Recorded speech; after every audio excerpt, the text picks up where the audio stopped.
Hello and welcome to Meet Our Makers, an artist interview podcast produced in association with Beats Per Minute. I'm your host, Jeremy J. Facette. On this episode, we get to meet Torquil Campbell. Torquil, who also goes by Torq, is one of the co-founders and co-lead singers of indie rock veterans Stars. Now, Torq and his bandmate Amy Millan and I have been trying to get together for a talk for quite a while, as you'll hear at the start of this conversation. And finally, we did it. It's just Torq, but man, does he have a lot to say. In this chat, Torq and I talk quite a bit about the brand new Stars record, From Capelton Hill, as well as sort of the whole history of the band, where they started, how they got here, what it means to him that they're still around. We talk about the current state of the music industry and how much it's shifted since Stars came around, as well as Torq's many opinions on that matter.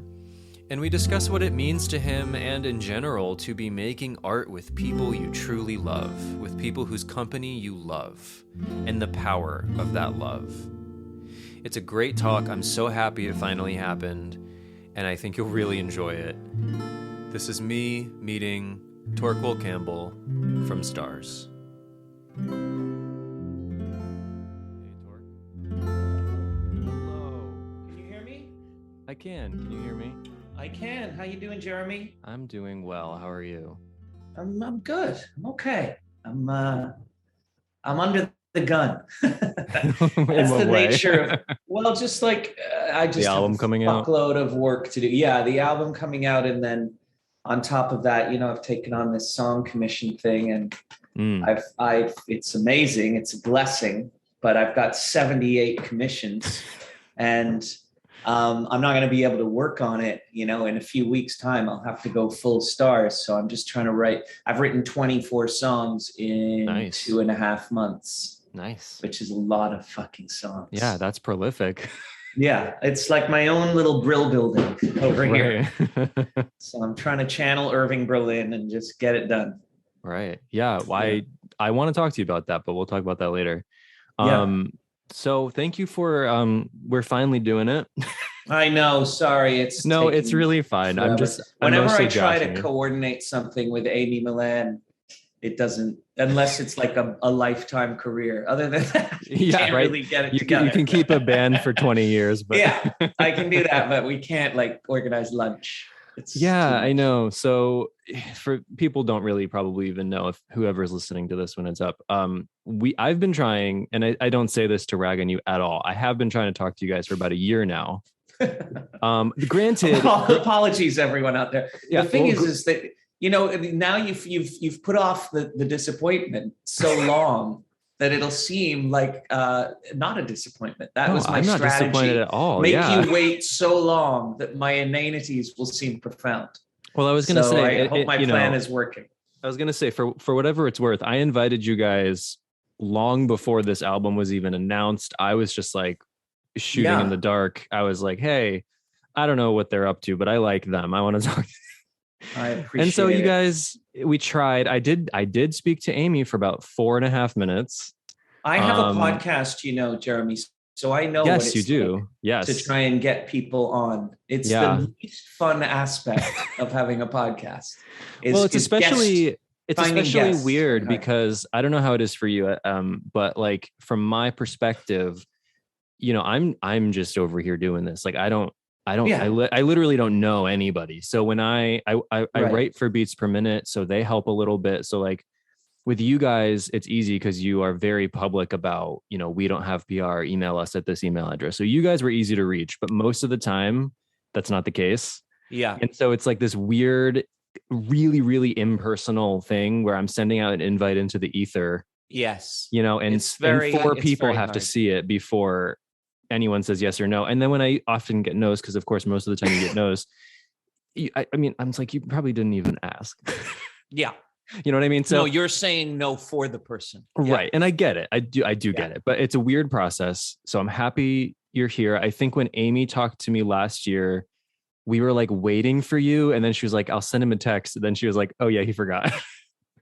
And then you were ready to do it, but then Amy couldn't do it. And I was really trying to hold out. It would have been fun to talk to both of you, but you know what? Don't smoke marijuana, kids. Yeah, It's not screw good it. for you. Screw it. You know, Torque's here. I'm the good one, believe me. As Amy said, he'll have plenty of good things to say. Yeah. So I can come up with some shit. Right. So Amy, wherever you are, bless you. Yeah, we love you. I am going to talk about her very specifically at the end. I have a very personal note, which is one of the reasons I wanted her to be here, but we'll see what that is when I get there. Anyway, so you're here, and now you actually have something to talk about besides generalities. Life. Besides life, you have an album. So Stars is releasing their 9th album. Wild. Well, yeah, there's our greatest hits. Okay. Guardia, and then there's the remix album, Do You Trust Your Friends? So it could even be 11th. It's about 12 albums in, I would 12 say. and a half, yeah. Yeah, something in that range. Yeah, so From Capelton Hill, coming out on May 27th on Last Gang. How's the lead up to the release going? I mean, besides the commission project kind of overwhelming you a little bit, how's it going? Strange times, every time you put a record out now, everything has changed, and this time more than ever, obviously, for obvious reasons. But even before the dreaded 19, because of the way the internet is eating culture, and the modes by which we find out about and share culture, you are constantly putting a record out into a world you don't really understand, from a sales point of view, from the point of view of getting people to hear it. So, it's tricky. And we have great people that we always work with who are beautiful souls and love us and love the band. But they too are constantly having to adjust and learn and shift based on just the sheer amount of noise out there, and the kind of what's the word, like the totally almost random way in which people find out about music and art these days. Yeah. Because the algorithm is just a fucking monster, and it will have its way with you. So it's hard to poke through that. But on the other hand, I really love the advent of the podcast. I love having longer conversations with people about things and not feeling like you're just having the same 10-minute chat with this, with various journalists. Right. So that aspect of it, I really like. I don't know why we call it podcasting. It's just radio. Yeah. I don't even know what that's supposed to mean. Broadcasting. Yeah, I don't know what is I'm not in a pod. I refuse to get in the pod. I do like broadcasting. I love that. I'm totally guessing, and I'm sure incorrectly, but do you think the pod part has anything to do with like iPods? I guess it does. I don't know. Now that I think about it, but I'm not going to use Apple ad mat in my daily conversation if I can possibly help it. Yeah, I mean, it is. It's a radio show. It's a radio show. Yeah. I guess it's not live. It's a broadcast. But it's a broadcast of something that was live. Yeah, it's audio. It's recorded sound. It's a documentary. There you go. It's life, baby. So yeah, it's challenging in that respect. And, we have been around for a long, long time. And we're not the Rolling Stones. We're not, we're not Dave Matthews. So we have a very, very loyal and beautiful group of listeners around the world, and we're fortunate that we kind of always were independent and always had a spirit of meeting the audience where they were at, so that has been to our advantage, because it means that we have things like our Patreon page, and we have really strong personal relationships with literally thousands of people who are into our stuff. So we can kind of circumvent the machine to some degree, which is a good thing, because the machine could give a fuck about us, Right. So it's just a question of like saying to yourself, stop relying on the machine and stop measuring your success by whether the machine processes you or not, which I think, for a bunch of old people like us, that was the business. When we got into the business was oh my God, Warner Brothers is coming to see you. Oh my God, Rolling Stone's writing about you. Right. Oh my, there were like 10 gatekeepers, and they were the ones. And so it was really like High School Musical all the time. Everybody was, throwing up the jazz hands and trying to get attention. And I think that's passé. I know for a fact that, and I'm a person who does, as I'm sure you are, like constantly listen to music, constantly listen to new music. I feel like I know what's going on in a lot of different genres, but I'm constantly finding things where I'm like, holy fuck, this person has 30 million views on YouTube and I've literally never heard of them. So I think that there's lots of splintered, shattered pieces of the music industry that and if you're one of those pieces, you just have to sort of be content with that. Yeah, I wonder, as you're talking about this, I find myself wondering, like, yeah, you guys have been around a while. You, in the 2000s, obviously much different landscape than it is now. Yeah. And I'm wondering, like, you mentioned the algorithm and kind of this whole like press machine, and it's like, how would someone, and I'm sure it does happen, but how does one like discover stars now? Yeah.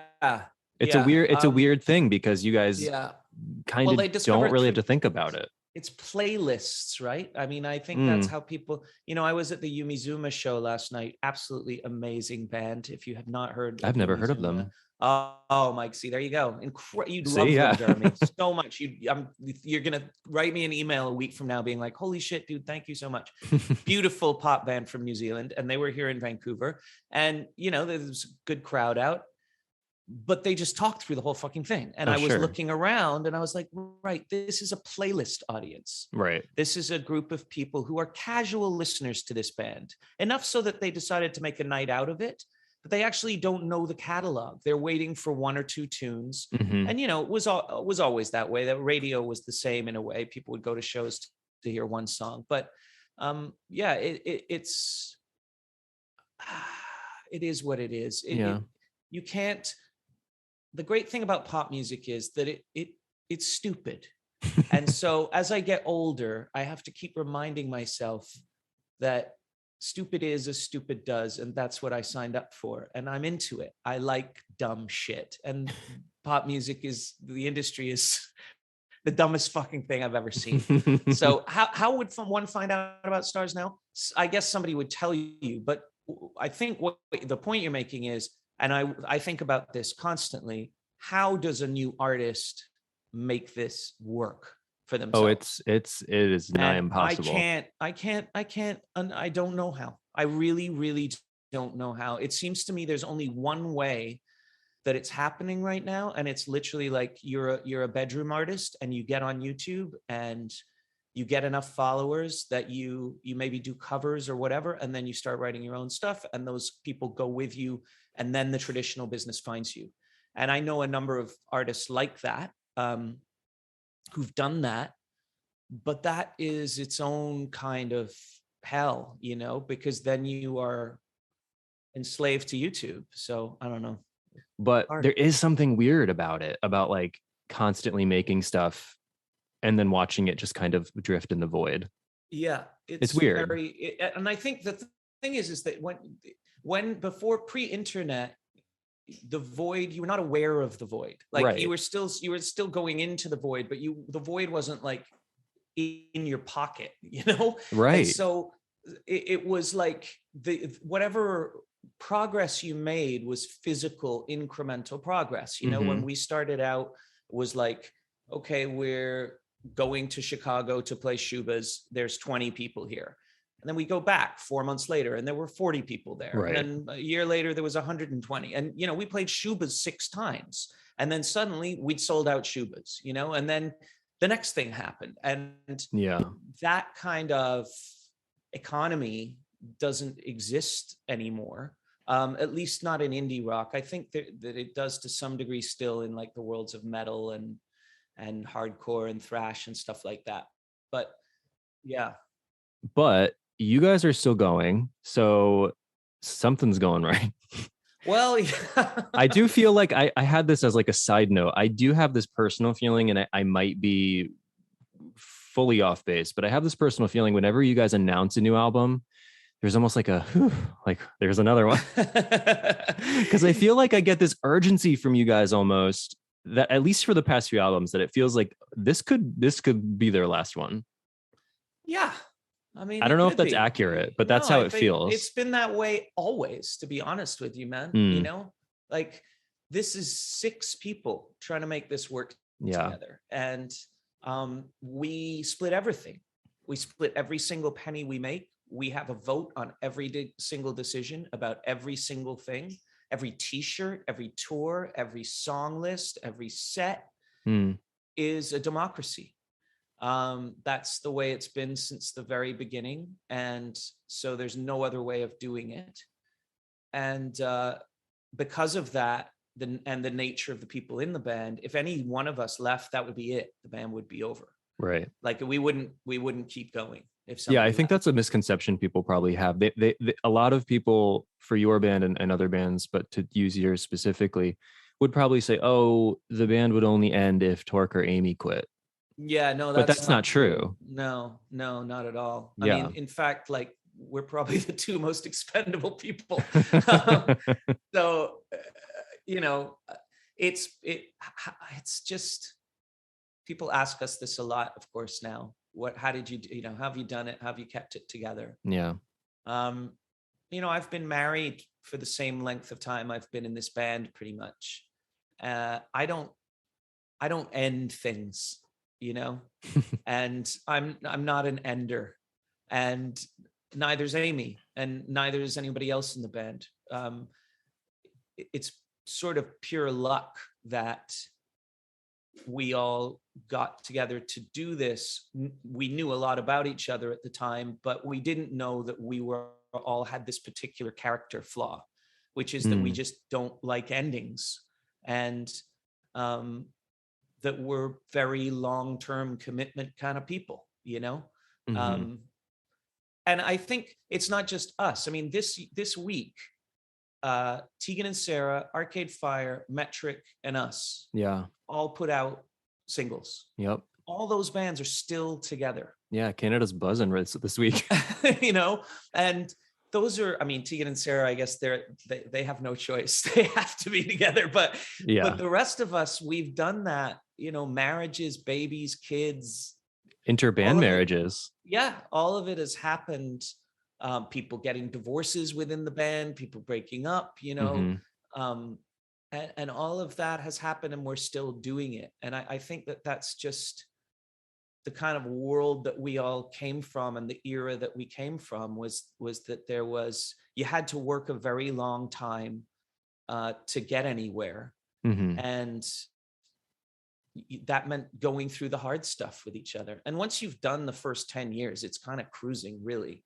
You know, once you've all been in jail together and, you know, had thrown bottles at each other and fucking, you know, slept with the wrong people, and once all that shit's happened, it's like, well, what's going to kill us now? Sure. You know? And I would imagine you have some kind of language down pat now as well. Yeah. I mean, it's just in jokes. It's just, It's just 24 hours of in jokes a day. That sounds lovely. Like, yeah, it's fucking hilarious. They're hilarious human beings, and they infuriate me. I don't infuriate anyone. I'm very, very easy to get along with. I'm very much no. But you know, I love them, and they're my band. You get one band, right? Unless you're, you know, Damon Albarn, you get one fucking band. Like even Paul McCartney really only had one band. Yeah. I mean, that, you know, Wings by anybody else's measurement be like a band. That would be your band. That was like Paul McCartney's strikeout was multi-million platinum. Wings, because he was in the Beatles, you know. So I mean, you could say Amy and Evan have 2 bands, but I don't think they really feel that's true. You know, I mean, we all have Broken Social Scene, but Broken Social Scene is not a band. No, it's a collection. It's a broken social scene. Yeah, so, quite literally. Yeah, that is literally what it is. And I mean, I've spoken with some people who are kind of in the formula up there, in the equation up there, and you guys do. I mean, you kind of come and go in each other's stuff all the time. but you still have your own stuff. And so Yeah. stars is a unit. And I think, Yeah. if you can attest to anything, it's that. And the fact that, I mean, you say, people say, oh, how do you do it? And I think the real miracle is like, not that you're still making music, but that you can even still sit here today and 2022 and say, I love them. Yeah, You know, it is. I mean, That that's is great. I'm very proud of that. I think we all are. We're really, really proud and grateful for having stuck it out with each other. And no matter what happens, like this will end with love, Mm-hmm. because we've got, as I say, we've done so much hard stuff together, and we've had so many hard feelings between each other that we had to work through and deal with. Um, and it really is in many ways. And I've heard other bands that have been around a long time say this. It's like this is the gravy. Like, Right. we have a lot more fun now than we used to, and we get along a lot better. And we just sort of understand each other on a really Mm-hmm. deep level, so we can skip a lot of steps of bullshit that we used to indulge ourselves in, and terrible email threads and all that stuff. Yeah. Is sort of gone away, and we trust each other. So Well, it's important. now. And also I think we're all just like, like a bunch of people out on the sidewalk looking at a burning building. Like, the music industry is so fucked that Mm-hmm. you kind of want to huddle together, just Yeah. try and like Hold on to what you have. hold on to what you have. Yeah. Yeah, I wouldn't want to start something now. It's nuts. Yeah. Even with the 20 plus year, sort of status you have, it would still feel nuts probably to do that. Yeah, absolutely. I mean, you look at Arcade Fire. Like, Yeah. Arcade Fire they're doing fucking Instagram posts, man. Yeah. You know what I mean? Like, they didn't do that Yeah. back in the day. Right. They did not do that shit. They weren't smiling on Instagram telling you to come to their show. I mean, if Arcade Fire have to blow everybody, I guess we're all gonna have to blow everybody. Maybe that'll be the title of this episode. Yeah, that's cool. I'm into giving people pleasure, whatever. Whatever, yeah. So this new album from Capelton Hill, for those people who don't get press releases like I do, what is Capelton Hill? Is it a real place, and how did it become the title of this project? It is a real place. It's a hill. It's just a hill. It's just a hill in a town called North Hatley, which is in the eastern townships of Quebec. And North Hatley is the most important place in the world to me, and it's my only real home. It's the only place that's been consistent in my life, because my great grandfather built this house in 1904, who was an American, and we've had it ever since. And it's never changed. Nothing changes. Everything's falling apart. You can't be there in the winter. It's made of wood, and but it's this vast house, because they used to build these places, like summer mansions. And right. So it's this huge old house that we can only be in, if we're lucky, 5 months a year. And it sits empty most of the time. And every year you come back and it hasn't changed. And it smells the same, and the furniture's the same. And the newspapers next to the fireplace are from last year. So you read all the news that happened last year. And it's my favorite place. And it's a place that stars have spent a lot of time. We wrote and recorded some of Set Yourself on Fire there. We spent the winter there together, making Set Yourself on Fire, going insane.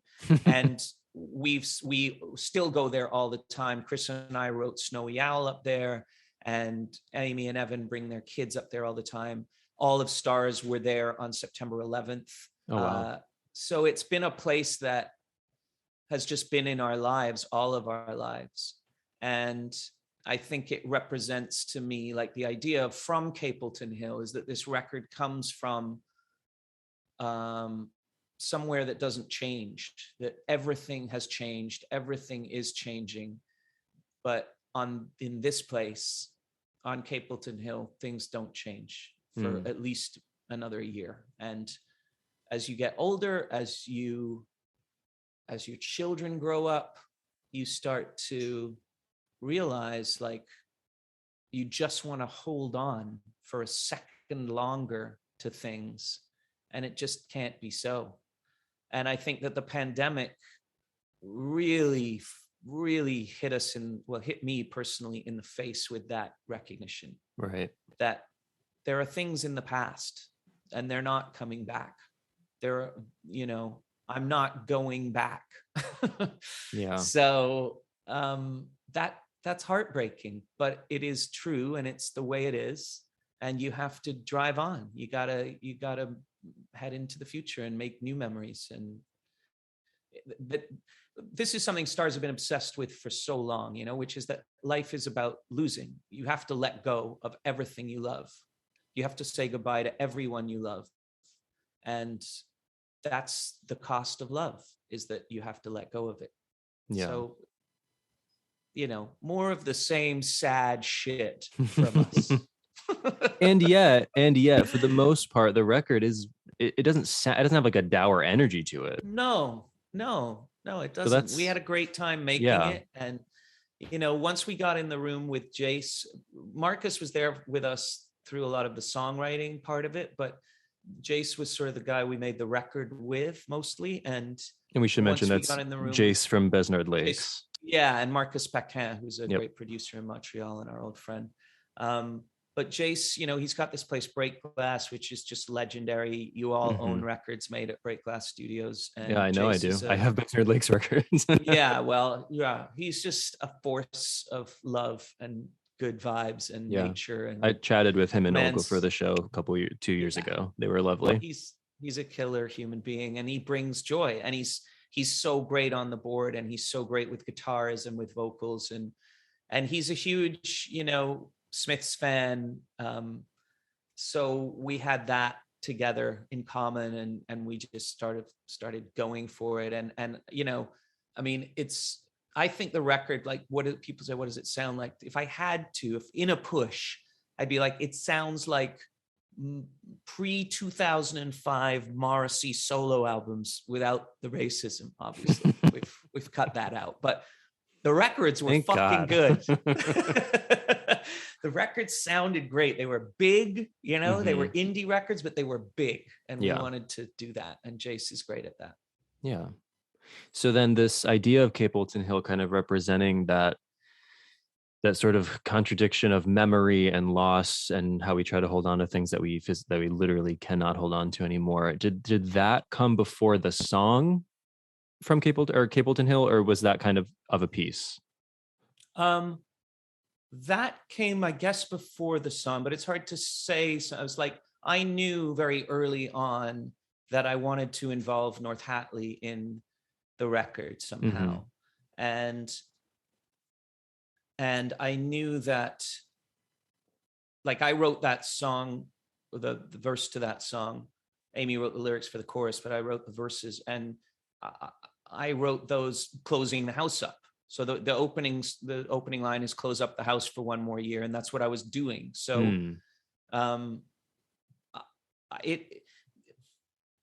I kind of have this thing of, I think of what I want the record to be. And remember, it's just, this is just me. Everyone else has their own ideas of what the record will be. So it never ends up being what I think the record will be, because it's an amalgamation of everybody's visions. Right. But my vision of it comes before everything. Like I get these ideas about what I want, but me and Evan, I think, are both like that. Like me and Evan will start having these conversations where we're like, yeah, we're only going to use Mini Moog, and let's make a Robert Wyatt record. And, we'll have these very specific notions of what it's going to be like. Everyone else just kind of feels their way through it. But then at the end, I think sometimes Amy hears what I'm writing about, and she'll try to like echo or talk to it back. She'll start to take on some imagery, or I'll take on some imagery from her, and we'll kind of silently arrive at what the world of something is. So you mentioned that COVID kind of screwed things over a little bit, or at least screwed your mind over. How long ago was this record even done? Like, was it a COVID album? No, it was recently done because we were about to start doing it. You know, we had done this play, which was wild shit. That was amazing. We did this play where we were all in it and we played ourselves and I we vaguely told the remember story reading of the about that. band. Yeah, we did it in Toronto. It was called Stars Together, and we did it for like 2 months. It took us a year to write with Chris Abraham and Zach Russell. And it was a full production, like a concert with a play in it. Yeah. So that was a huge undertaking. So that took the better part of 2020, 2019. And just before COVID, the whole play ends with us like simultaneously reciting what happens if a nuclear bomb drops on a city. Oh, wow. And the whole thing was about how Chris has this feeling of impending doom. And we had these t-shirts for the play that said, I have this feeling of impending doom. And then a month later, COVID hit. So we really did feel like we had sort of summoned that up somehow. But before that, we had been touring the last record for, you know, a year and a half. So we were going to get together in the spring of 2020 and start making this record. And then boom. So we started immediately writing. We were trading songs. And I think the plan that we thought was, before we all understood just how crazy this shit was going to be, you know, the plan was sort of like, well, we'll meet in the fall and we'll start then. And then that didn't really happen. We sort of met a little bit, but we couldn't really do it, you know. Pre-vaccine, you couldn't really do it. Right. So it wasn't until spring of 2021 that we really got going on this thing. So it's a pretty recently finished record, actually. We finished it in like November of last year. Oh, okay. That's a quick turnaround. Yeah. I'm curious about one thing I noticed, because I listened to it just before we were talking, and I noticed, I think twice, you make mention of the 200 days. Mm-hmm. What is that time frame? Is that symbolic of something?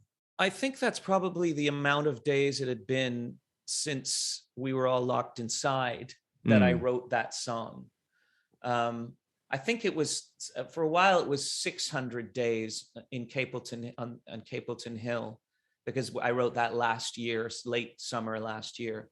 But then I wanted it to be consistent. I wanted it to be 200 days. I like specifics. I like the details in songwriting. I think that if you look at a lot of great songwriters, they judiciously use details to pull you in, specific things. It grounds the language, and it gives people a sense of reality in some way. And I don't know, I've just always liked to be specific about time in songwriting. Yeah, well, anchors it a little bit. Yeah, it makes it sound real, you know. Yeah. It's not a generality, which songwriting can fall into, of course, and it's your friend. Like, cliches are your friend in songwriting. I mean, there will be another song where someone sings, "Oh baby, I love you," and it'll crush you. Right. You know, because they'll have done it right. They'll have found exactly the right melody, exactly the right moment to say that, and surround it with the right instrumentation. And you'll be like, oh, I fucking love that line. I mean, when you read Bob Marley on the page, it's incredible how trite the lyrics are compared to when you listen to them, because they are so deep when you listen to them within the music. They're so fucking profound. Yeah. And then you read them on the page and you're like, oh, judge not before you judge yourself. I mean, it's like a greeting card. Yeah. But it's like, but you know, he's not saying it like a greeting card. He's saying it from the depths of his fucking profound soul. So you're like, yeah, right, man. Thanks, Bob. Gotta remember that. Yeah, sure. Thank you for that. Let me take that in. Yeah. So you mentioned quite briefly, you mentioned Snowy Owl. I wanted to ask about Snowy Owl. It was one of the first singles of the record. Despite being the closer, I always find it interesting when people choose the closer as a single. It's also, though, one of the like very few Stars songs that's like kind of just a folky acoustic guitar song. Yeah. with Chris Seligman playing acoustic guitar. Right. That's not a common look for you guys. I mean, you've done like spare piano tracks before, but not a lot of acoustic guitar on your albums. And I'm wondering, well, first of all, how did it end up that way? And then also, why was it the closer? Why did it seem important to make it the closer? So putting it out as a single and having it be the closer was a label thing, actually. They really felt strongly about that song and really felt like it was different and that it had its own signature. So we acquiesced to them on that because they felt strongly about that. I would have ended with I Need the Light myself, but because it ends with a string quartet and that just is more beatly, and I learned I follow the rules, but yeah, Chris has taught himself to play guitar over the past 3 or 4 years, and really loves it. And so he was up in North Hatley with me in 2021, and we were just hanging out. And he had brought his guitar with him, and we were sort of hoping some ideas would come, and we wrote that song very quickly, sitting by the fire in North Hatley. So I think it was nice. Me and Chris have done that over the years. There's often a song on the record that only Chris and I will write, like In Our Bedroom After the War, or Barricade, or Tonight. There's a bunch of them, but the fact that he was playing guitar I was very proud of him for having taught himself to do that. And we've been best friends since we were 8 years old, Chris and I. So our entire lives we've been together playing baseball or having sleepovers or being in a band or whatever it was. And that was a beautiful one to make because it was just me and my friend sitting there again, like we did when this first started, when Stars was just me and Chris. We had to do something in order to stay together. We had to have some reason for two grown men to just never leave each other. So we came up with the idea of a band. That's why Stars exists, everybody. No, I mean, I'm not even kidding you. That is literally why Stars exists. Yeah. That's why every great band ever exists. It's testament to friendship. Hang out with people you love. Yeah. Like any band that started because, people had a similar vibe and thought they could make lots of money, they made maybe 4 records and see you later. Yeah. None of them have survived. If a band has been around for a long time, it's because the initial investment was not in the music. Because the business will let you down, but the people are the people. So Snowy Owl is a strange one, I guess. But to me, it's very, very much a part of a storyline that's been running through the music for 16 years, that is within Take Me to the Riot and Look Away and lots and lots and lots of songs that are about these two people who cannot get their act together and cannot leave each other alone. I guess there's this couple in the music that serves as a metaphor for all of our relationships, which is like, we can't stop getting fucked up and we can't leave each other. Yeah. Is this any sort of conclusive song, or is the saga ongoing? I mean, there is an ending, I guess, in a way. But only within that story. Like, I have no intention. I mean, this could be the last Stars record. There's no doubt about it, because someone else might say, okay, I'm done. I've had enough. Sure. Yeah. But I won't be the one, I'm not that guy. You don't end things. I don't end things. I have, I get broken up with. That's how I roll. Right. I just find it easier. Ride out the wave until it's done. Yeah, it's come on. Isn't it easier to be the victim than the perpetrator? Hey, I mean, I've never in some respects, yeah. Yeah, like I'd rather live without guilt than and regret. That's true. Than make a move, It's like, I have a beautiful life. I haven't gotten rich and whatever, but I've had all these beautiful experiences. I have so many friends. I've I've done okay. Like, I don't have like a group of people out there going like, well, I think a lot of people think I'm a dick, but they're wrong. But like, why? I don't know why people think that, if that's true. I think because I talk a lot, I'm a loudmouth, I'm opinionated, you are opinionated. That's true. I sometimes use violent imagery in my language. But I'm actually, a very friendly person. I like people. Come say hi if you see me around. I won't bite your head off, I promise. I mean, yeah, I don't like go on like the Stars subreddit, so I don't know how people feel about you, but I've never gotten that vibe. No, I think we try really hard. Well, we don't try, it's just who we are as people. Like, this band is a friendly band. We don't put on airs. We never have. We fucking hate bands that treat people badly. Right. We despise that shit. That's not punk. That's not punk. If you're in some hair metal band, then go be a douchebag. But punk is about love and being yourself and recognizing that art is work. Art's work is work. And it's a working class job that involves hard work and being good to people and showing up and doing your thing and treating people right. And, in 22 years now in the music industry, I can still count on two hands the number of assholes I've met in this game. Which is amazing. Everybody's nice, man. They really are. Maybe that's like the best kept secret. Nice. I think it is. I think it's, as usual, the internet makes everybody think things are terrible when they're not always terrible. But also, just like the mythology of rock and roll is such that people think it's this like dog eat dog, sharky world where everybody's a shit to each other. It's like, no, the system, the institutional aspects of it is just sociopathic. Like the way artists are treated by labels and stuff is insane. But the individuals within that system, they're all just goofballs who love music. Like people who run clubs are not making a lot of money running the club, especially now.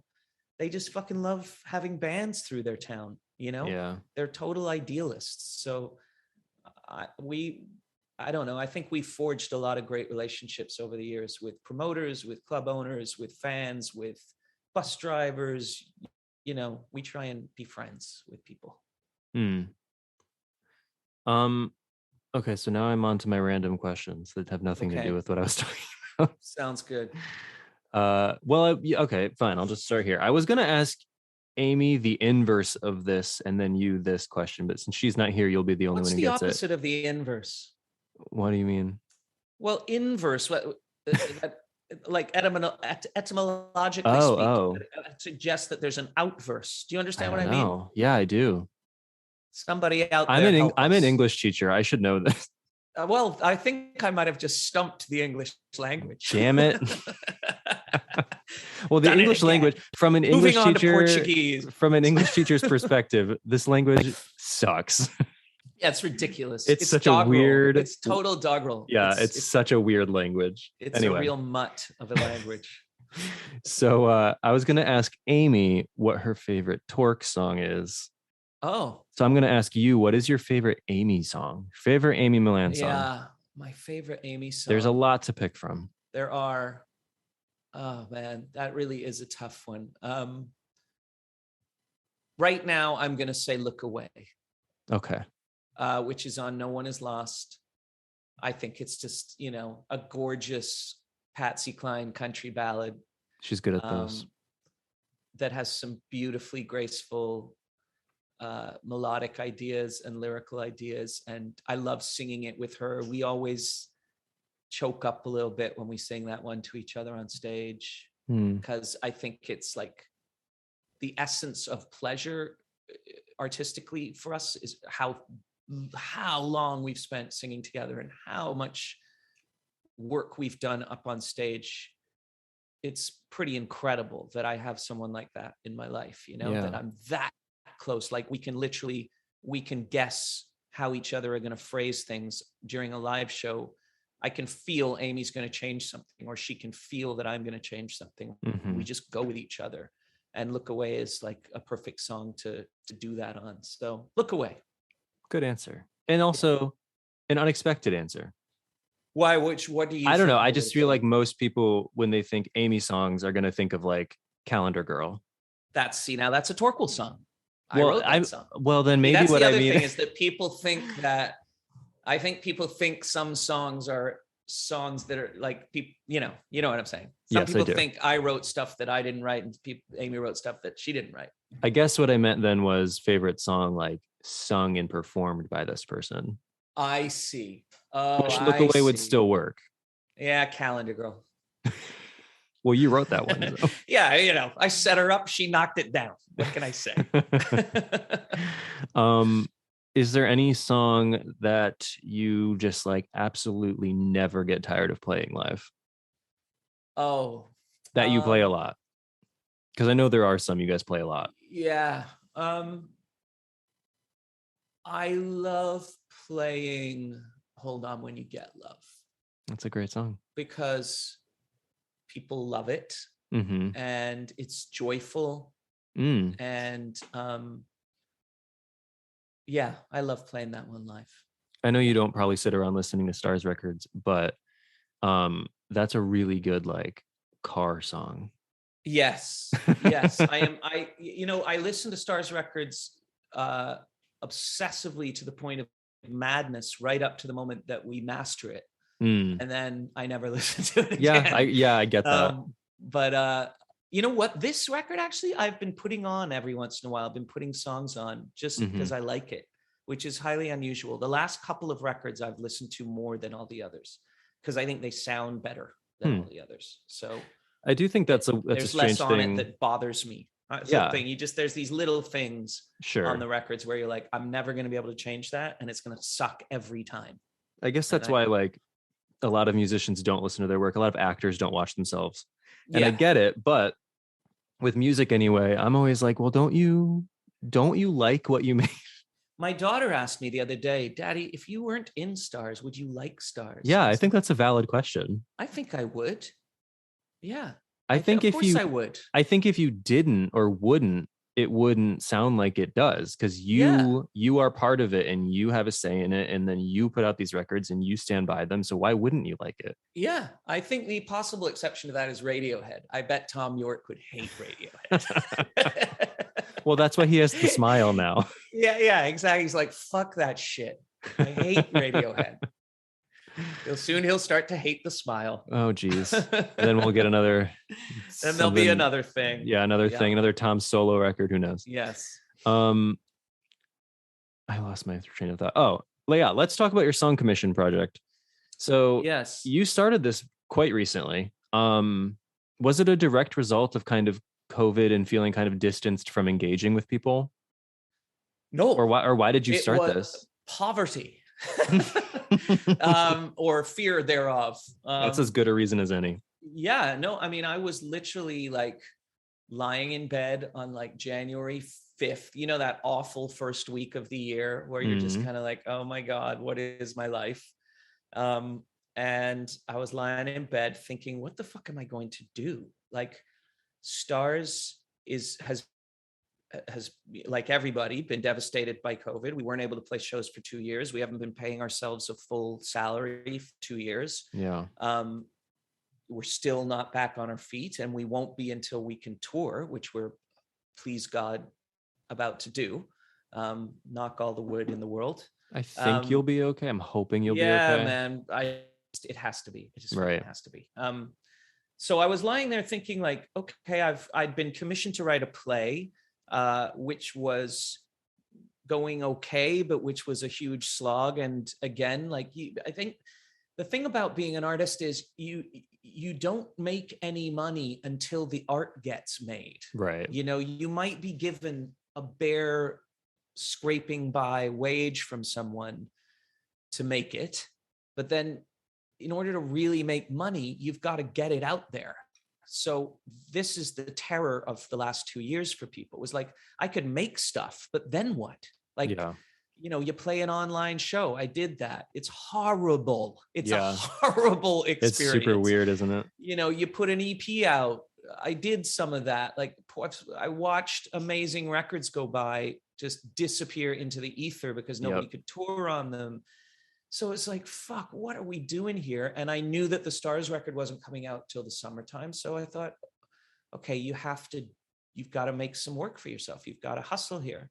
And I had just rented a studio here in Vancouver for the first time in my life. I had my own space. We've always had space as Stars, but this is my own. And so I just literally went on Twitter and was like, hey, I'll write a song for you for $1,000. And for whatever reason, it just took off. Like, I still can't quite figure out why. I get like crazy people. I won't even tell you who, but like well-known famous people constantly getting in touch with me saying like, you've revolutionized the game, dude. Like, this is game changing. I'm like, you mean saying I'm available for hire? Like, that is literally all I did. Like, my name's Torq. I have an email address. It's bardhamletmusic, don't ask, @gmail.com. It's bardhamletmusic@gmail.com, but don't ask why. If you want me to write a song for you or make some music for your wedding or fucking whatever, give me a ring. Like, I'm a carpenter. Right. I have always, maybe it's because I come from a family of artists, but my dad went to work 6 days a week. That's what he did to make a living. He went and played Falstaff. So it just seemed logical to me. But it just went nuts. Within a few hours, the Globe and Mail had called me and people from the CBC wanted to talk to me on the radio. And I have nearly 100 commissions at this point. And are they still coming in? I just got one today. Oh, that's right. Yeah. And I want to get to 100. I want to write 100 songs for 100 different people. Yeah. And this idea, credit where credit's due, sort of came, I wasn't aware, I wrote the tweet and then 5 minutes later, I was like, oh, Momus did this. Now, Momus, if you haven't heard Momus, is absolutely brilliant writer, songwriter, musician, who's been making records since the early 80s. He was on Creation Records for a long time. He made an incredible masterpiece called Tender Pervert. If you haven't heard it, you're welcome. He's one of the great lyricists of all time. And he was signed to the Grand Magistery with us at the same time we were signed our first record deal with the independent label, the Grand Magistery. And he had been signed to the Grand Magistery. And he took us out on tour. And this was massive for me because I had been a fan of his since I was 14 years old. And he had just finished a record called Stars Forever. Ironically, it had nothing to do with the title of our band. And he had done this. He had written commissioned songs for people. They had paid him $1,000 a song, and then he had put this record out.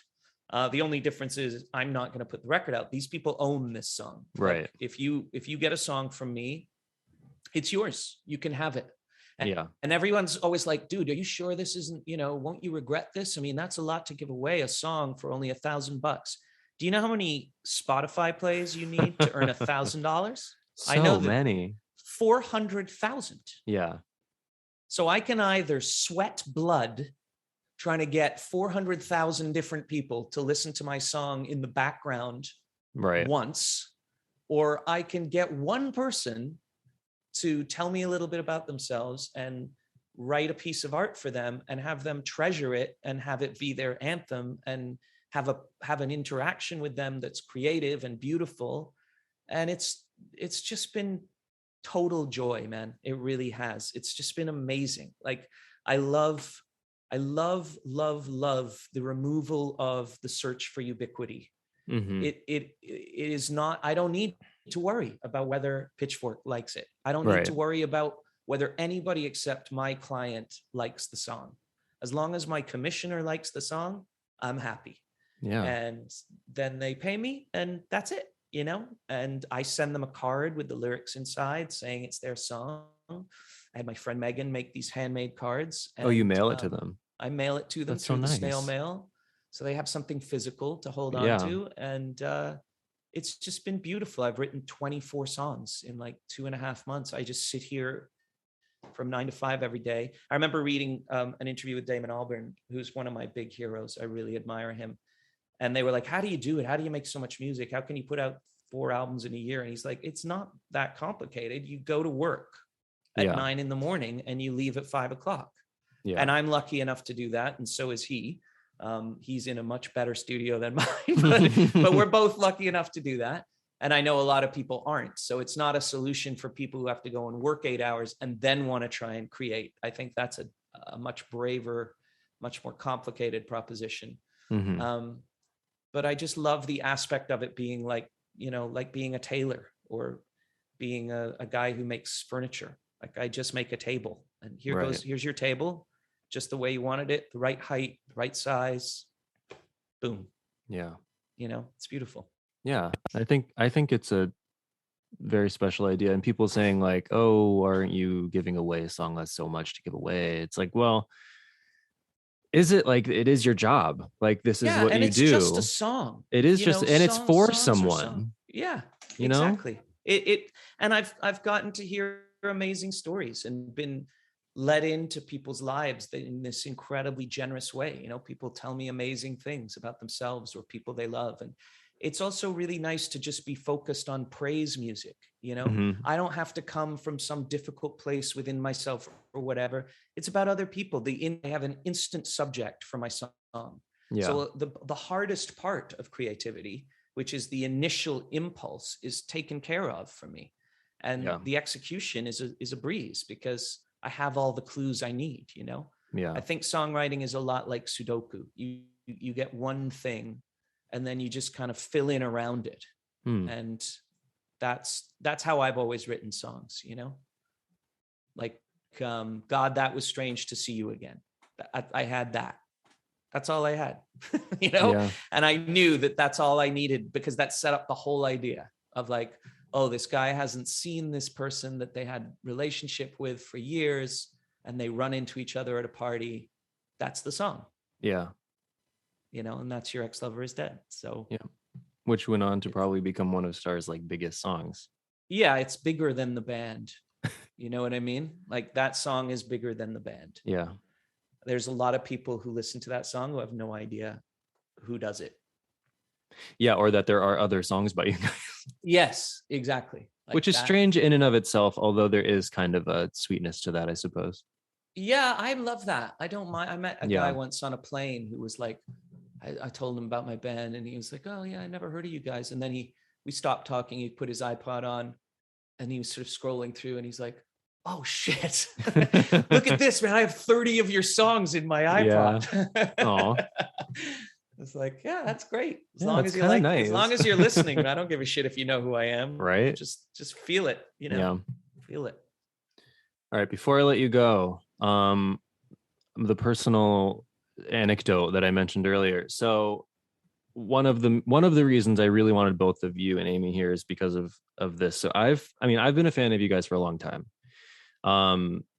I've seen you a couple times, including the time I'm going to talk about now in 2013. And I only know that exactly because I have a recording of it from NYC Taper. Oh my God. It's a Brooklyn show, Music Hall of Williamsburg. And so I just remember, I don't know what possessed me to do this, but in the lead up to the show, I think it was like a March show. So a month or two prior, I like messaged you guys on Facebook, maybe. Yeah, I don't know. I've never looked at Facebook. Well, somebody it's did. Not very good. Somebody did. I think it was Facebook. And so I messaged you guys. It might have been Amy. And Amy's the one who says the thing I'm going to tell you about. And I wrote this really long message because my partner and I were not married, but we always say if we were to get married, that our song would be My Favorite Book. Uh-huh. And I messaged her, or probably Notorious. her. So I messaged her and I said, hey, we're coming to your show in Williamsburg. It'll be this. I think at that point it was the second time we had seen you. And I was like, could, maybe if like you get a moment, I was like, could you maybe play that song? And no one wrote back for a long time. And then like literally a few weeks before your tour started, I got a response that I think it was I vaguely remember it being all caps. And it was just like, sure, we'll see what we can do, ! Or something like that. And right. So this is I'm just going to play it for you and for everyone, because this is how she introduced it in the encore. She'd be mortified if I was playing this to her. We're going to do a campfire version the song that people might get married to. Who? I don't believe in marriage either, but you know what? I believe that people should be able to get married. So that was very sweet of her. That's funny. Yeah, and that's a notorious song in our band. Why? Because two of us hate that song. Don't tell me who. I'm not going to tell you who, but two of us hate it a lot. Oh, well, with that in mind, and it's become like a massively, I know it means a great deal to people, and it has become a wedding song. I mean, we've heard from literally dozens of people that it was a song that they did their first dance to, and that is a beautiful, wonderful thing. And the thing about music is once it's done, you give it away. It's yours. It's not ours anymore. So It doesn't matter what we think of it. It matters what you all think of it. So does this imply that three of you do still like that song? Or four of you? I know one person really likes it. I'm just gonna guess it's not you, and that's okay. One person really likes it. Two people really hate it. I haven't polled the other two. The rest are probably indifferent. I think they dislike it as much as they dislike our entire catalog. Oh, geez. Well, for whatever it's worth, it is like, maybe this is why the people who hate it. It is probably one of the sweetest Star songs. It is unabashed. Yeah. Yes. It is like blushing, yes. like twiddling thumbs, like yes. sweetness. Yes. Stars generally puts a touch of arsenic in the milkshake. Right. But that is a completely pure milkshake. Yep. And if you like that kind of thing. Hey. Who's the sugar? Who's the arsenic in Stars? That's the question. Everyone can answer. I will just leave it there. We'll just leave it at that. All right. So From Capelton Hill is out soon on May 27th. May 27th. Yeah. On Last Gang. But you can already hear basically we demoed the entire record and put it up on Patreon. Okay. Like every time we wrote a song, we'd put it up on Patreon. So people who are on Patreon can hear all the versions of the songs already. Cool. I DJ there. Every week we do Q&As, and we're gonna every night on tour in June and September. If you're a member of Patreon, there's a party after the show for you, and I DJ live. So join our Patreon. It's $5 a month. Yeah, you guys are using it. You guys are using it very well. It's our biggest thing now. Yeah. It's the biggest source of income we have, and people are incredible. And that's what I mean. It's like, we don't need the machine, right? And we don't need millions of people. We just need to find great people who understand art has value and make a little bit of their discretionary spending budget. They put it aside to spend on art. That has been the beauty of the artist-patron relationship for hundreds of years. Mm-hmm. And it's simple. It can resist tech. It resists economic downturn. It resists disease. It's just artist, listener, and like, come find us. We'll make something beautiful for you. That's it. Yeah. Patreon has been a godsend for a lot of people. Yeah. It's really amazing. It's that idea of like inviting you to come in if you want to. Yeah. And exactly. That's what's going to fuel us. And the whole pop machinery has been fueled on the middleman, right? Like, and it's a lot like, like sex work. Like, put up the sexy photo, then the pimp comes in and negotiates the deal, and then you come in and you're this mysterious person. It's like, no, I'm going to run my own game, Yeah. If anybody's going to be a hoe, I'm going to be a hoe for myself, because like, I don't need pimps. I can do this. And it's just mutual respect, which I think is the further away, the more you mythologize it. I'm sure it was amazing to be Mick Jagger or Jimmy Page, right. Back in the day. I'm sure it was fun, but like, I don't know. I think it's more fun in a way to actually like spend 20 years making friends with the people who listen to your music and finding out about their lives and making them recognize that you are literally just like a middle-class working person, just like them, with a different job. And you come to their town and do something they love, and you can sit down and have a beer and catch up with each other. Like, that's punk to me. That's where I come from. That's the world I come from.